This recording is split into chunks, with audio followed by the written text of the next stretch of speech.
Laporan pelecehan seksual ditolak. Giliran nyari pemeran video porno cepet banget.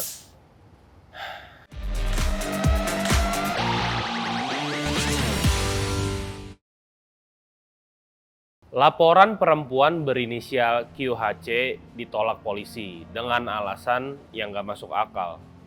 Polsek setempat bilang kalau kejadiannya bukan di wilayah hukum mereka. Bahkan di tingkat Polres bilang alat vital tidak terekam di kamera. Kita jadi tahu kalau mereka nggak paham kejahatan seksual. Padahal yang dialami QHC masuknya kategori pelecehan seksual non-fisik yang udah ditegaskan Komnas Perempuan.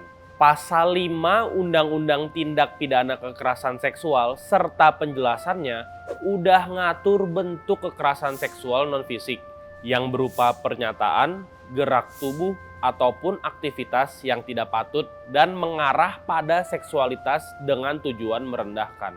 Pelaku kejahatan ini bahkan bisa dipidana maksimal 9 bulan penjara dan denda 10 juta rupiah. Sebelumnya, QHC, seorang jurnalis media online, ngalamin pelecehan seksual pada Selasa malam di KRL Komuter Line pada 16 Juli 2024. Saat itu, dia direkam diam-diam oleh DH, pria berusia 50 tahun yang duduk di seberangnya.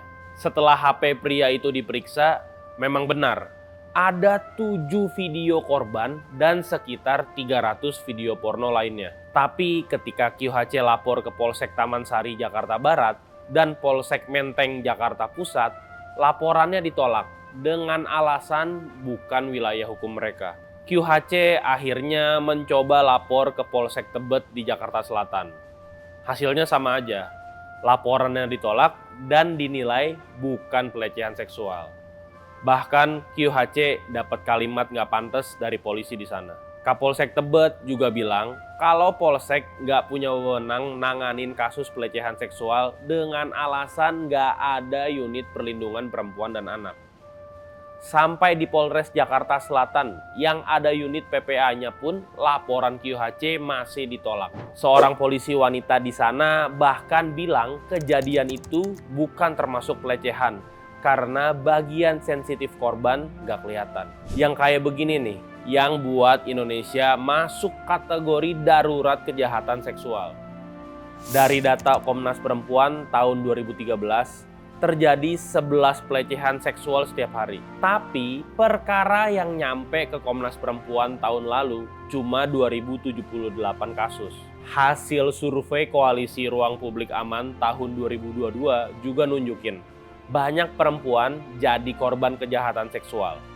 Dari 4.236 koresponden perempuan, ada 3.539 orang yang pernah mengalami pelecehan seksual di ruang publik, termasuk transportasi umum. Gak semua korban kejahatan seksual punya keberanian untuk cerita. Sulit untuk ngebayangin ketika korban menaruh harapan penuh ke pihak yang dinilai bisa bantu, tapi malah dapat penolakan. Media sosial dan netizen jadi harapan terakhir.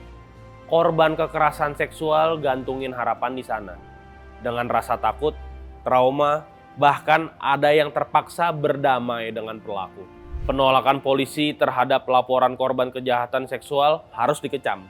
Kejadian ini menggambarkan aparat susah diandalkan mengusut kejahatan seksual. Bukan cuma QHC yang laporannya ditolak polisi.